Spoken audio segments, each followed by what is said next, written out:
Bapak, Ibu hadirin yang berbahagia maghrib, masih ada yang akan kita Allah. Kita awali kajian kita pada malam hari ini dengan baca Al-Quran Al-Fatihah. A'udzu billahi minasy syaithanir rajim. Bismillahirrahmanirrahim.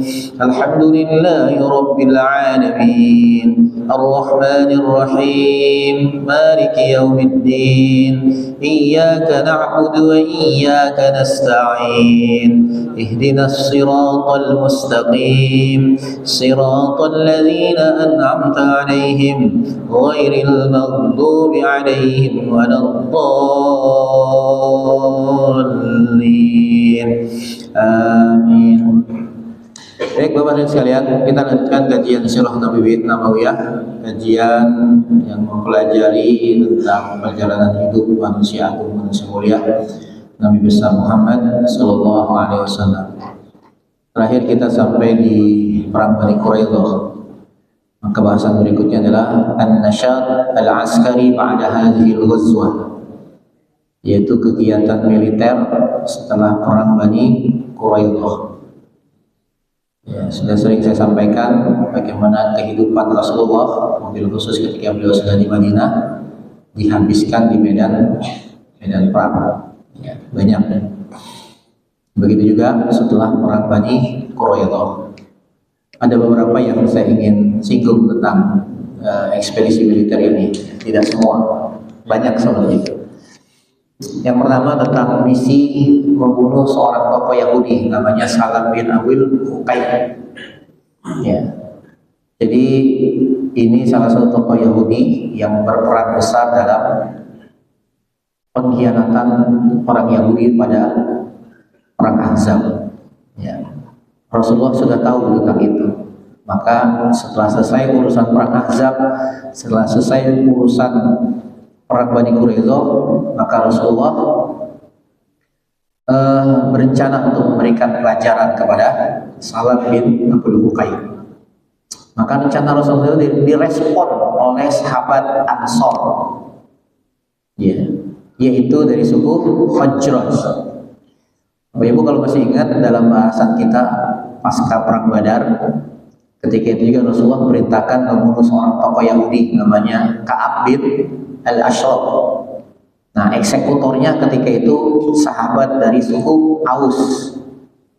Suku Aus. Kali ini yang mengajukan istilahnya proposal kepada Rasul untuk melaksanakan misi membunuh seorang tokoh Yahudi namanya Salam bin Abil Huqaiq ini adalah sahabat-sahabat dari Khazraj. Kata mereka, ya Rasulullah, dulu ketika Ka'ab bin Al-Ashraf kau berikan kepercayaan itu kepada suku Aus, sekarang kami dong, jangan suku Aus terus. Nah, itulah para sahabat. Jadi bagaimana mereka tasabuk, saling berlomba-lomba dalam kebaikan. Mereka merasa iri ketika yang lain bisa melakukan kebaikan, sementara mereka tidak bisa. Termasuk dalam urusan militer, urusan peperangan. Ketika yang lain punya kesempatan untuk melakukan itu, maka yang lain yang tidak punya kesempatan di masa itu, mereka ngiri untuk bisa melakukan di masa yang lain. Maka akhirnya Rasulullah memberikan misi ini untuk memberikan pelajaran kepada Salam bin Abil Huqaiq, kepada sahabat-sahabat dari Ansor suku Khazraj. Sampai akhirnya tokoh Yahudi ini berhasil dibunuh. Jadi tegas Rasulullah kalau sama orang Yahudi, jelas sekali. Karena begitulah sifat Yahudi. Sudah sering kita bahas. Makanya kemarin sempat ramai ketika Iran menyerang Israel, ya Pak. Nah, itu ada dua kubu tuh orang umat Islam menyikapi itu. Ada yang mendukung kebablasan, ada yang menolak secara brutal. Kita harusnya berada di dua kubu itu bahasanya. Jadi jangan mendukung kebablasan. Yang saya maksud dengan mendukung kebablasan, kita dukung Iran, nggak ada bedanya Syiah sama Sunni. Nah, ini mendukung kebablasan namanya. Berarti nggak punya ilmu kalau dibilang tidak ada bedanya antara Syiah dan Sunni. Nah, dia hilangkan itu, nggak ada. Itu mah pekerjaan Barat untuk memecah umat Islam antara Syiah dan Sunni. Padahal jelas ada bedanya antara Syiah dan Sunni.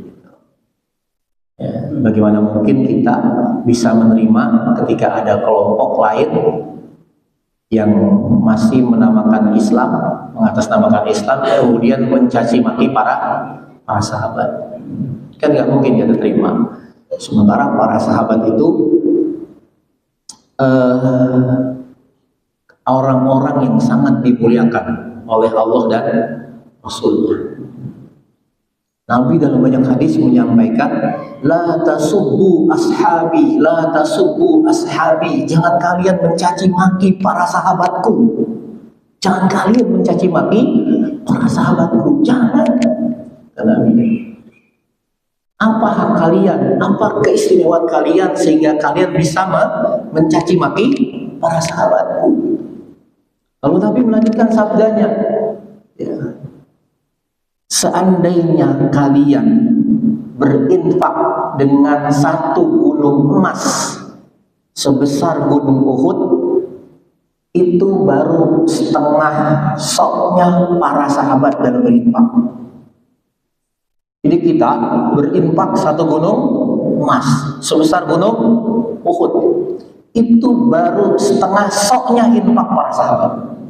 Setengah sok, Pak. Setengah sok berapa? Ini jauh kita. Dalam hadis yang lain kata Nabi, satu kali para sahabat itu berada di majelis Rasulullah, ya, satu kali mereka duduk di majelis Rasulullah, itu menyamai ibadah kalian sepanjang hidup kalian. Kita ibadah sepanjang hidup, ya, lakukan ketaatan. Itu bagi para sahabat satu kali duduknya mereka bersama Rasulullah. Jadi bagaimana mungkin kita bisa mentoleransi, mengatakan tidak ada bedanya antara Syiah dan Sunni? Walaupun Syiah itu sektenya banyak gitu ya, banyak banget. Tapi secara garis besar 4 lah sekarang gitu. Ya, kita nggak, kalau sebutkan itu banyak. Secara garis besar 4 namanya. Pertama Syiah Gulat. Syiah Gulat ini Syiah paling ekstrim, Pak. Ini Gulat saja sektenya banyak lagi. Ada sekte Sabaiyah, ada sekte Khatobiyah gitu. Sekte Sabaiyah inilah yang sampai memposisikan Ali bin Abi Thalib sebagai Tuhan. Kamu adalah Tuhan. Sementara sekte Khatobiyah inilah yang punya keyakinan bahwasanya malaikat Jibril salah alamat ngasih wahyu. Harusnya ke Ali bin Abi Thalib, bukannya ke Nabi Muhammad. Bayangkan, Jibril salah alamat. Orang pengantar paket aja jarang yang salah alamat gitu. Jibril bisa salah alamat. Itu saking luar biasa ekstrimnya gitu ya. Jadi Jibril disamain dengan manusia. Kemudian ada sekte namanya Ismailiyah. Ini agak mirip dengan sekte yang pertama, dengan sekte Gulat. Cuma sekte Gulat ini sudah tidak ada pengikutnya, sudah punah. Ya, Ismailiyah juga hampir, walaupun masih ada. Kalau yang Gulat itu sudah nggak ada pengikutnya. Kemudian yang ketiga sekte Zaidiyah. Zaidiyah inilah yang paling dekat dengan kita, dengan Sunni, karena mereka tidak mencaci maki para sahabat. Bahkan sekte Zaidiyah ini mengakui kekhalifahan Abu Bakar, Umar, Utsman, tapi menurut mereka tetap Ali lebih mulia dibanding ketiganya. Kemudian yang terakhir sekte Imamiyah atau Isna Asyar. Dan inilah yang dianggap oleh Syiahnya Iran. Ketika mereka meyakini yang berhak menjadi pemimpin itu adalah 12 imam mereka. 12 imam mereka, mulai yang menurut mereka imam mereka, dari mulai Ali bin Abi Thalib radhiyallahu anhu, Hasan, Husain, sampai nanti terakhir Imam Mahdi gitu. Dan mereka meyakini 12 imam mereka ini semuanya maksum, terpelihara dari dosa. Nah ini kan bertentangan dengan keyakinan Ahlus Sunnah wal Jamaah. Dalam pandangan Ahlus Sunnah wal Jamaah, yang maksum itu cuma Nabi seperti itu. Jadi kalau dibilang nggak ada bedanya, salah. Nggak ada bedanya, salah seperti itu. Nah artinya kita jangan pada posisi ini mendukung tapi kebablasan. Dukung aja, pokoknya selama ada yang berani sama Israel, dukung aja. Karena negara paling zalim sekarang ini Israel. Semuanya dicuekin gitu. Nah jangan di posisi yang kedua juga menolak secara brutal dengan mengatakan ya sudah, nggak usah dukung, nggak ada yang didukung, nggak ada yang disupport. Nanti kalau kita dukung Iran, berarti kita mendukung Syiah. Nah ini salah. Gitu. Maka saya mengingatkan dalam sirah juga ada bahasan ketika saat Nabi masih di Mekah, kurang lebih tahun 11 Hijriah, Nabi mendengar kabar bahwasanya pasukan Romawi kalah dari Persia. Perang Persia Romawi kemudian dimenangkan oleh Persia. Kaum muslimin, Nabi, para sahabat bersedih berduka dengan kekalahan Romawi.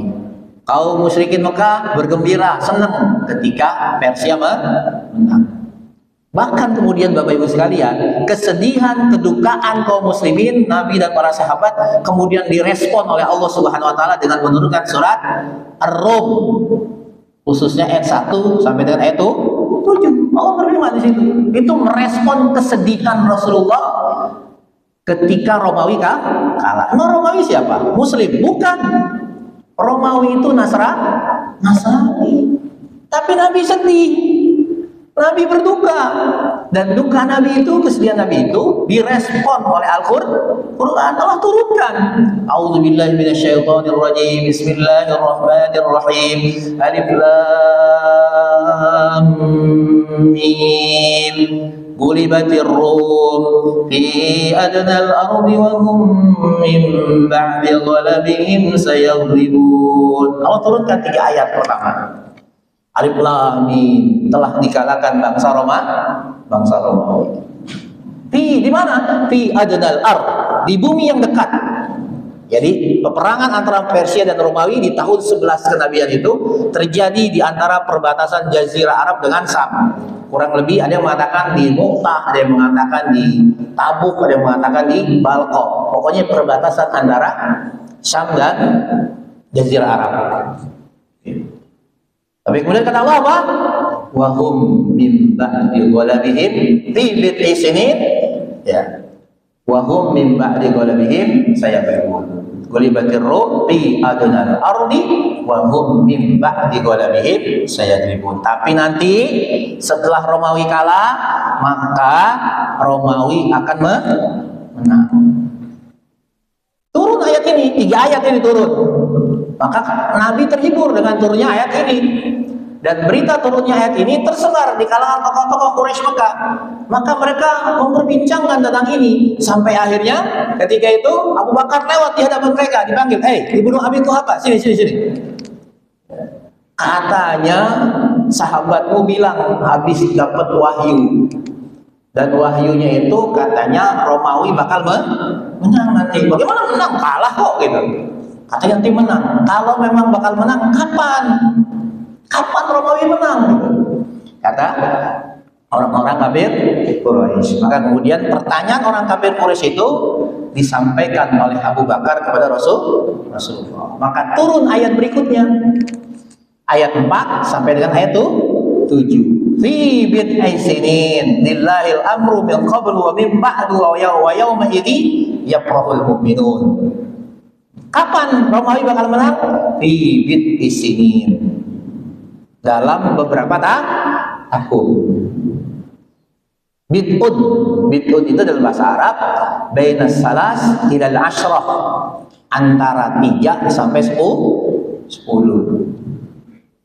Ya, 10. Maka janji Allah itu benar.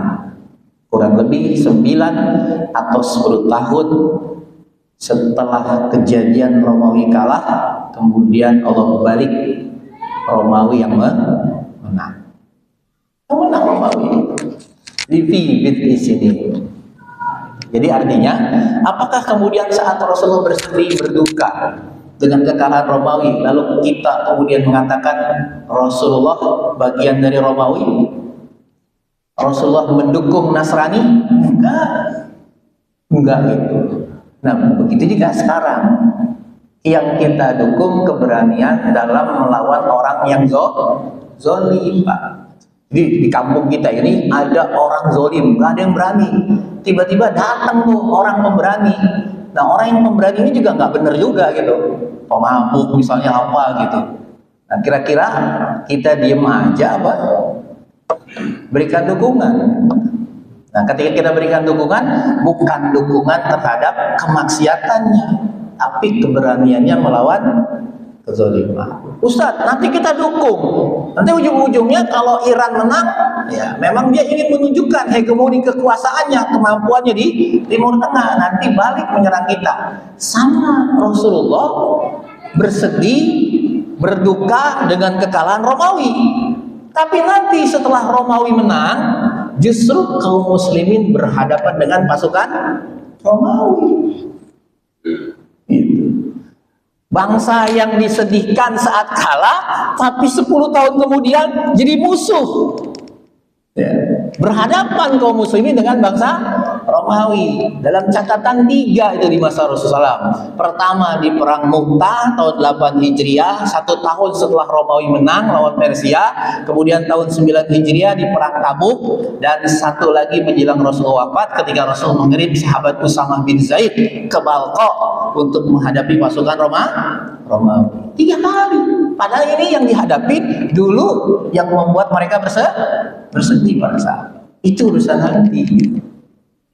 Bagi kita saat ini, siapa yang memberikan sedikit kabar gembira, sesuatu yang menggembirakan buat saudara kita di Gaza, di Palestina, maka kita support seperti itu. Bukan kita support keyakinan di muka seperti itu. Nah itu, kenapa? Kembali lagi kita kemarin, itulah Yahudi. Oh begitu Yahudi. Kalau kita nggak kompak menghadapinya, kalah kita gitu. Rasul gitu bilang, laksanakan suku Hujurat, saya Rasul, kami yang eksekusi. Dieksekusi, mati Salam bin Abil Uqaik gitu. Nah begitu. Nah ini kejadian yang pertama. Kemudian saya lewat ini, ada kejadian masuk Islamnya seorang tokoh Bani Hanifah, namanya Sumamah binti Usal. Dia tertawan dalam ekspedisi perang yang dipimpin oleh sahabat Muhammad bin Maslamah. Dia tokoh ini. Dia tokoh Bani Hanifah, satu suku dengan Musailamah al-Kadzdzab. Ketika dia ditawan sama Rasul, bolak-balik ditawarin masuk Islam. Ya, ditawarin masuk Islam. Terjadi dialog antara Rasulullah dengan Sumamah ini. Ma indaka ya Sumamah? Bagaimana keadaan wahai Sumamah? Rasulullah ketika pertama kali mengunjunginya, lalu kata Sumamah, inni khair ya Muhammad, saya baik-baik saja Muhammad. In taqtulu dzadam, kalau kamu membunuh berarti kamu membunuh seorang yang terlindungi darahnya. Wa in tun'im ala syakir, jika kamu memberikan kenikmatan, sesungguhnya kamu memberikan kenikmatan yang tepat kepada orang yang bersyukur. Wa in kunta turidul mal pasal tu'ta minhu ma syi'ta. Tapi jika engkau menginginkan harta tebusan dari diriku, saya akan beri berapa mintanya kamu. Jadi Rasul disangka menawan Sumamah pengen duit. Maka Rasulullah ketika ditawarin begitu meninggalkan. Fatarokahu, beliau meninggalkan Sumamah. Kemudian besoknya Rasul datang lagi, nengok Sumamah, menjelaskan tentang Islam, tapi dia memilih sikap yang sama seperti kemarin. Sampai 3 kali. Kemudian setelah keempatnya Rasul datang menemui lagi, dan kali ini Rasul bilang sama sahabat, Atliku Sumama, lepaskan Sumama, lepasin. Ya. Fa'atlaquhu, maka kemudian para sahabat melepas Sumama. Sumama setelah dilepas itu dari ikatannya, apa yang dilakukan? Fadzahaba ila nakhlin qarib. Dia menuju satu pohon kurma yang dekat dengannya. Lalu kemudian setelah itu dia mandi. Ya, dekat masjid ada pohon kurma, dia mandi. Di situ ada tempat mandi. Kemudian setelah mandi dia balik lagi menemui Rasul. Apa yang terjadi? Dia kemudian bersahadat. Ini 3 kali ditawarin Islam, nggak mau. Jawabannya sama. Tapi begitu sama Rasul, udah lepas saja. Justru dia nggak kabur, tapi kemudian justru dia membersihkan dirinya. Kemudian dia masuk Islam. Apa katanya setelah dia masuk Islam? Wallahi maka ala wajhil ard wajhun abghadu ilayya min wajhika. Tidak ada, demi Allah kata Sumama, tidak ada di atas muka bumi ini wajah yang lebih aku benci daripada wajahmu wahai Rasulullah.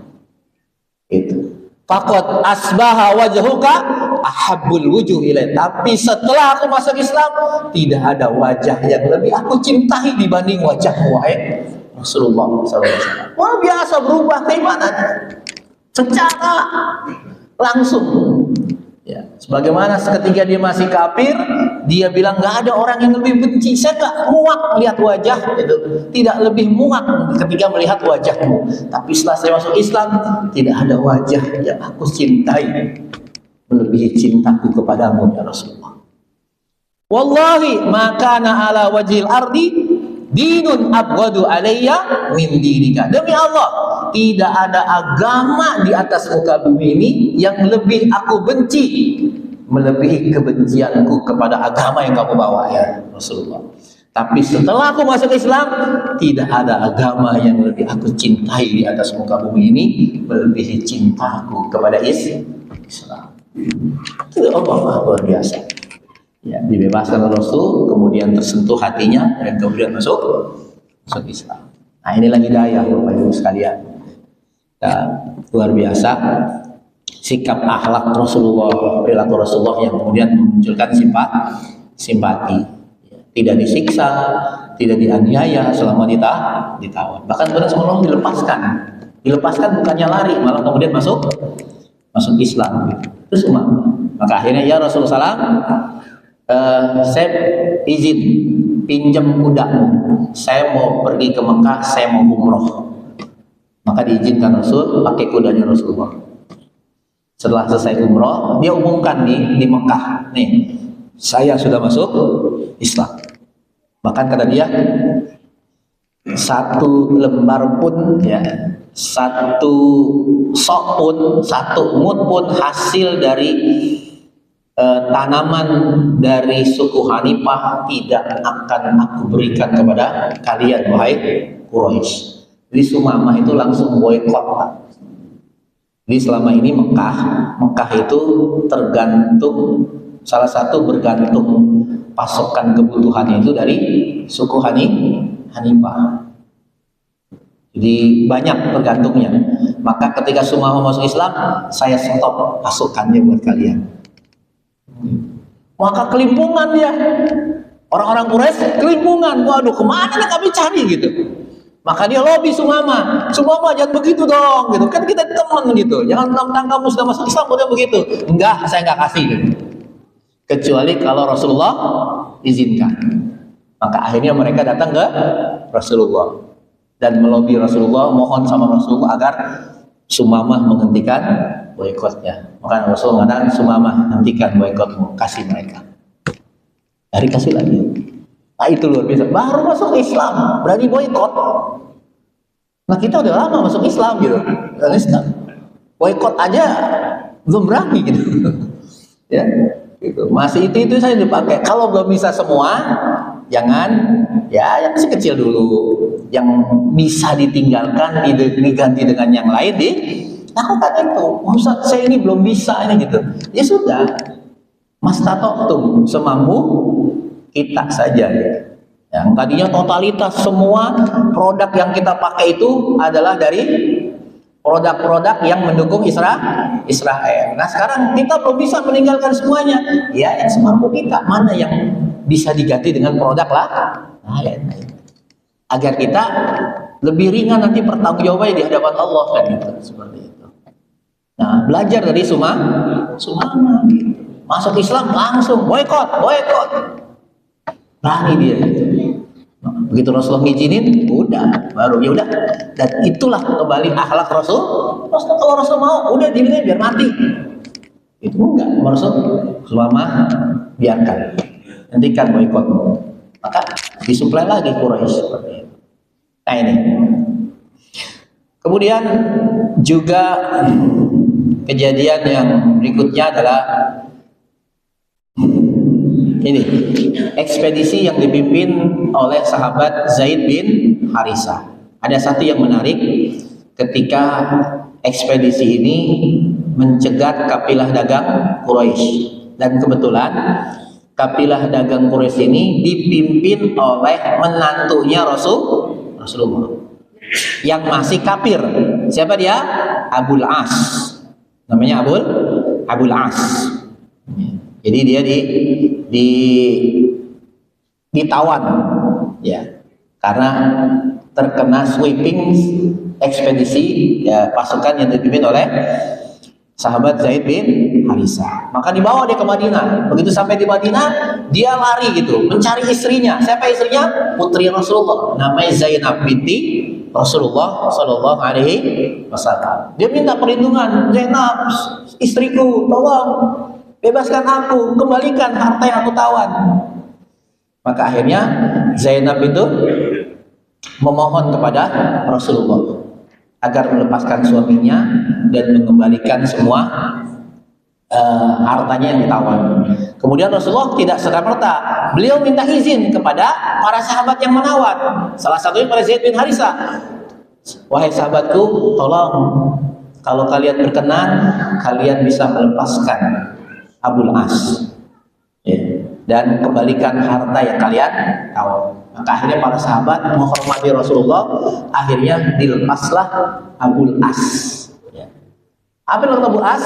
Ketika dia dilepas, dia langsung kembali ke Mekah. Dia kembalikan semua investasi orang dalam perdagangan yang dia bawa itu. Setelah itu dia pergi lagi ke Madinah. Begitu sampai di Madinah, dia temui mertuanya, dan kemudian di hadapan mertuanya baginda Nabi Muhammad SAW, dia pun bersyahadat masuk Islam.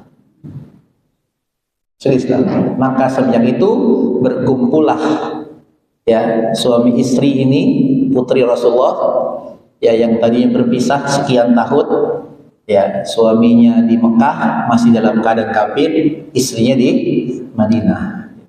Maka kemudian bersatu kembali. Dalam riwayat yang lebih kuat, tidak ada pernikahan ulang antara Abul As dengan putri Rasulullah Zainab. Tidak ada pernikahan ulang. Jadi pernikahan keduanya di masa jahiliyah itu dianggap sah. Begitu juga dengan Rasulullah dengan ibunda Khadijah. Setelah masuk Islam, tidak ditemukan riwayat pernikahan ulang antara Rasulullah dengan Khadijah. Itu statusnya gimana? Rumah tangganya kan beda agama gitu. Nah, pernikahan itu sudah berlangsung sebelumnya. Itu yang pertama. Yang kedua, belum ada ayat larangan turun nikah beda agama. Itu yang harus kita pahami. Itu belum ada. Baru turun nanti setelah kasus itu, termasuk nanti turun ayat surat Al-Mumtahanah ya, yaitu agar istri yang beriman sementara lakinya kafir, lalu istrinya ini hijrah ke Madinah, maka jangan dikembalikan karena sudah tidak halal lagi bagi suaminya karena beda agama. Nah itu ayatnya turun, sudah berlaku, nggak boleh. Sementara kasus rumah tangga putri Rasulullah SAW ini belum ada ayat larangan turun tentang nikah beda agama, belum ada. seperti itu. Maka tidak ada pernikahan ulang seperti itu. Baru nanti turun surah Al-Baqarah, wala tankihul musyrikati hatta yu'min. Jangan kalian menikahi wanita-wanita musyrik. Ya.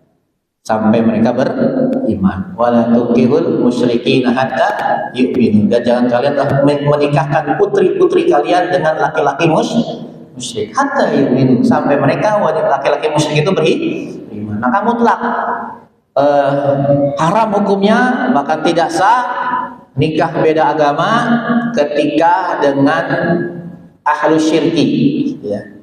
Itu bukan agama sama nggak boleh, bahkan dianggap tidak sah, ya, dianggap tidak sah seperti itu.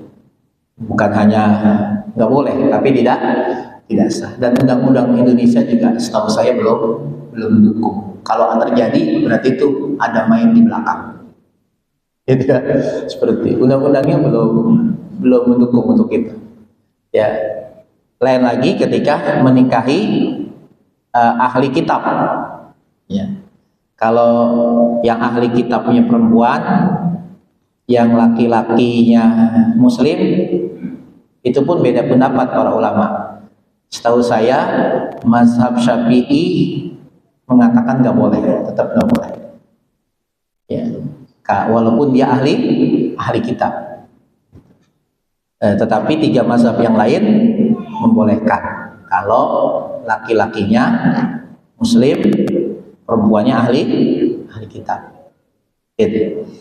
Jadi ada perbedaan dari mazhab. Karena perbedaan itu diawali dengan apakah ahli kitab sekarang, Yahudi Nasrani sekarang, itu statusnya sama dengan Yahudi dan Nasrani di masa Rasul. Itu perbedaannya di situ berawalnya salah satunya. Pendapat orang mengatakan sama saja karena penyebutan ahli kitab terus masih berlaku dalam Al-Qur'an. Jadi Yahudi dulu masa Rasul, Nasrani dengan sekarang ya sama gitu. Walaupun mereka sudah menyimpang, sudah menyimpang. Gitu. Sementara pendapat yang kedua mengatakan tidak sama, karena tadi sudah menyimpang Yahudi dan Nasrani sekarang. Maka haramnya juga menurut pendapat kedua tidak boleh. Kalau pendapat yang pertama mengatakan masih boleh dengan catatan diantaranya yang muslim itu lakinya, ya, ahli kitabnya yang perempuan. Tapi kalau dibalik tidak boleh seperti itu. Tapi kemudian ada lagi yang mengatakan itu ketika kondisi laki-laki atau perempuan muslimah sedikit jarang. Nah sekarang waduh bejibun ya gitu. Masa nyari yang non muslim seperti itu. Maka akhirnya pendapat yang pertama menguatkan nggak boleh udah. Orang umat apalagi Indonesia mayoritas gitu. Nah itu dia. Jadi itu yang terkait dengan peristiwa putri Rasulullah dengan suaminya. Tapi ketika keduanya sudah berkumpul, tidak lama kemudian, tidak sampai setahun kemudian putri Rasulullah ini wafat, meninggal dunia. Nah, kemudian ini juga saya perlu sampaikan ekspedisi yang dipimpin oleh sahabat Abu Ubaidah bin Jarrah. Ada hukum yang menarik di sini ya terkait dengan binatang lautan, binatang laut. Jadi Rasulullah pernah mengirim ekspedisi perang yang dipimpin oleh sahabat Abu Ubaidah bin Jarrah sebanyak 300 pasukan.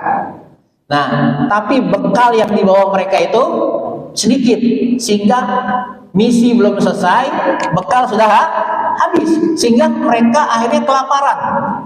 Saat sedang lapar-laparnya, ketika mereka lewat di pantai Laut Merah, mereka melihat sesuatu yang tinggi banget.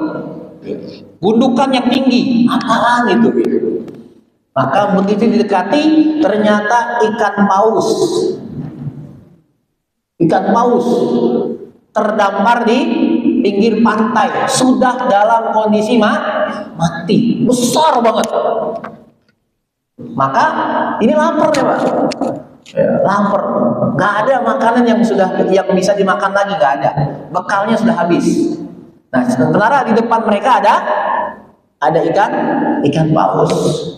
Gitu. Maka awalnya pimpinan pasukan Abu Ubaidah bin Jarrah ini ragu mau makan. Wah, ini kan bangkai, haram dong berarti. Tapi kata yang lain, ini kan darurat. Ini belum tahu hukumnya belum tahu ya. Hukum kemudian yang lahirnya tuh belum tahu. Jadi mereka akhirnya karena darurat, akhirnya dimakanlah ikan paus itu. Ya, bahkan jadi bekal makanan selama sebulan. Dimakan oleh 300 orang nggak habis-habis. Mungkin karena nggak marut kali ya. Gitu. Kalau marut habis 300 orang Pak, sebulan nggak habis. Bahkan lebih dibawa ke Madinah.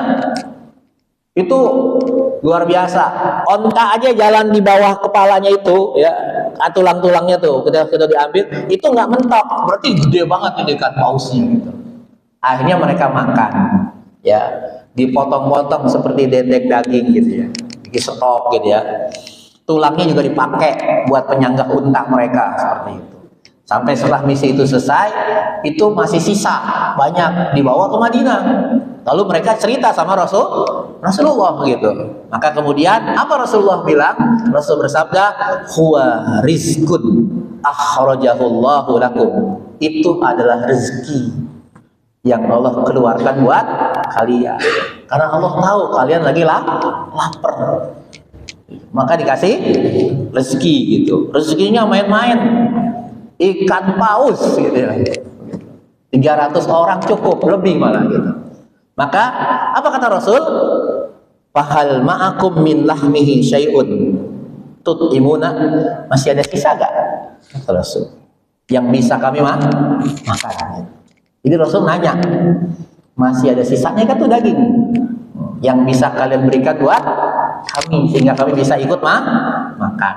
Maka kata Abu Ubaidah, fa arsalna ila Rasulillahi sallallahu alaihi wasallam. Kemudian kami berikan sisanya kepada Rasulullah dan Rasulullah ikut makan. Maka di sini lahir hukum apa?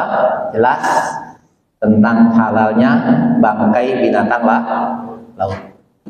Nah, nanti baru tuh keluar hadis ya yang sahabat nanya melakukan perjalanan laut, lalu mereka kekurangan air untuk berwudu. Apakah kami boleh ya Rasulullah berwudu dengan air laut? Rasulullah balas jawabnya tidak hanya satu pertanyaan, tapi semuanya dijawab.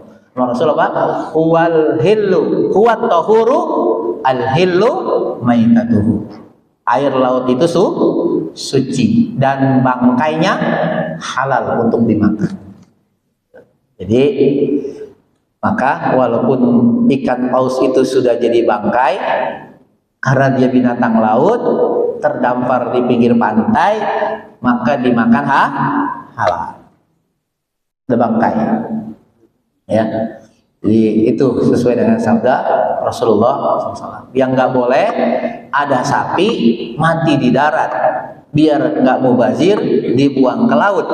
Nah, lalu ditarik lagi dimakan. Nah, itu namanya haram. Dalilnya apa? Mubazir Ustaz. Gitu. Biar jadi halal kita lempar dulu ke enggak, itu binatang darat gitu ya, seperti itu. Yang halal itu binatang laut seperti itu. Walaupun sudah jadi bangkai gitu. Nah itu, jadi kata Allah, kata Rasulullah, rizqun itu adalah rezeki. Ya. Padahal itu sudah darurat banget, mereka sudah lemes, nggak ada makanan, dapat, ya udah bukan kakap lagi, paus, ya kakap lagi paus gitu, seperti itu. Nah ini, jadi nama ekspedisi namanya adalah Al-Khabtu. Kenapa Al-Khabtu? Dari riwayat lain mengatakan sampai sahabat itu saking laparnya itu ngunyah pasir, saking gak dimakan pasir dikunyah. Bayangkan ya, itu dalam perjalanan peperangan seperti itu. Nah, itu loh para sahabat luar biasa. Maka tadi saya sampaikan di awal, nggak ada segininya ibadah kita sama sahabat itu. Ya. Maka Nabi bilang khairul qurun qarni, sebaik-baik zaman adalah zamanku, yaitu para para sahabat. Para sahabat. Nah ini, jadi ini peristiwa tentang beberapa ekspedisi perang setelah perang Bani Quraidah menuju perang Bani Mustaliq. Baik, sebelum saya lanjut, ada yang perlu kita diskusikan? Silakan Bapak Ibu sekalian. Ya. Ada sahabat yang masih hidup sudah dijamin dari keluarga. Apakah sahabat-sahabat ini orang yang ikut perang? Tapi artinya sebetulnya karena dia itu akan ada sendiri. Rasulullah dia melakukan. Terus juga ada juga belajar kedua dulu, tapi belum masuk Islam, apa yang bisa dikatakan sahabat?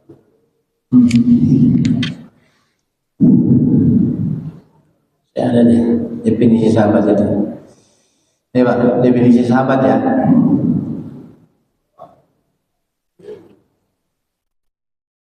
Di tempat lain kajian sirah ini sudah selesai.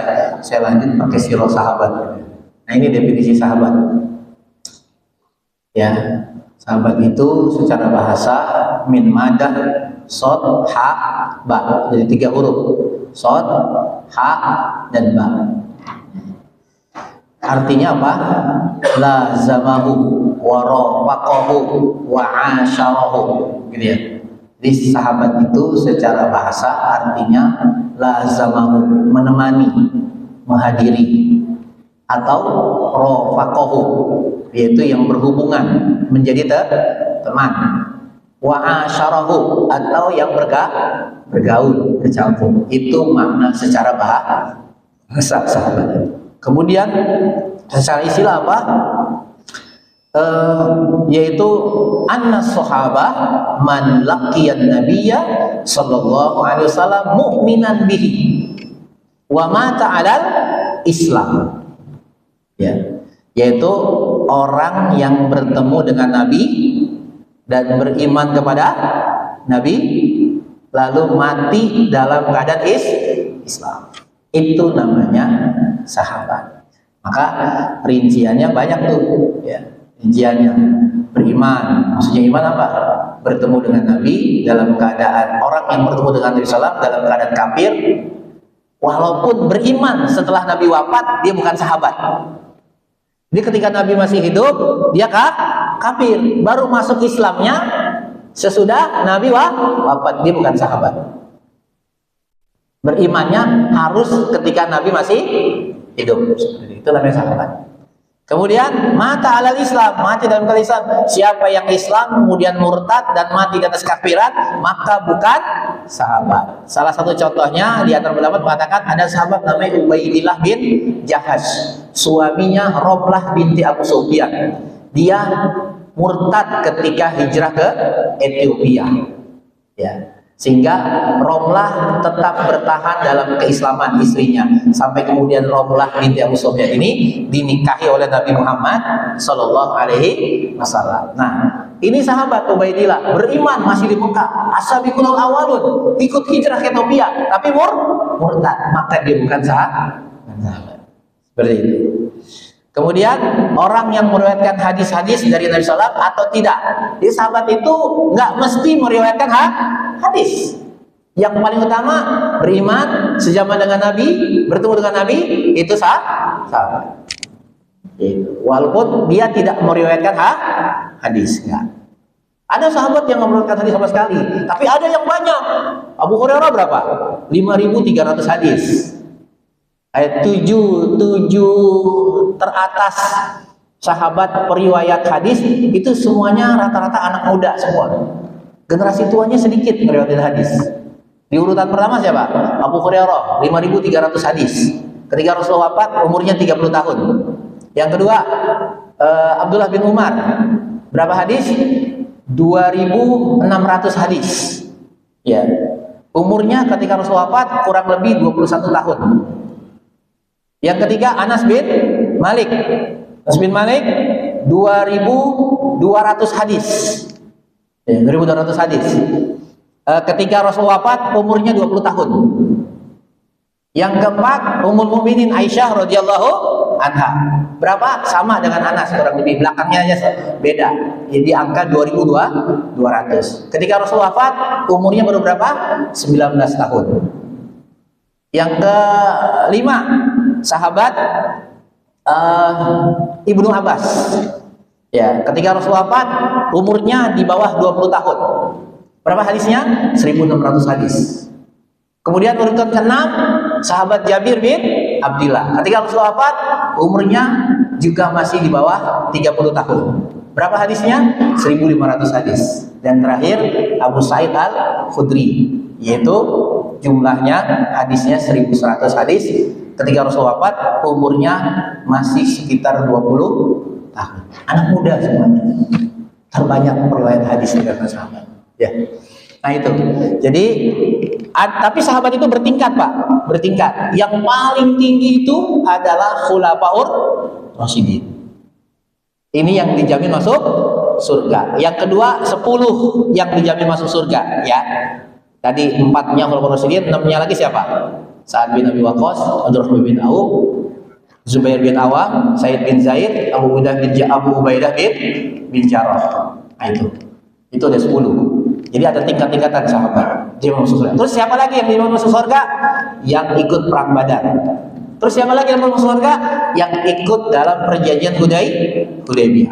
Nah itu tingkatan paling tinggi seperti itu. Itu jadi masuk surga. Ada sahabat, ya dikatakan dia beriman, namanya Gusman. Dalam perang Uhud kita sudah bahas. Dia mati.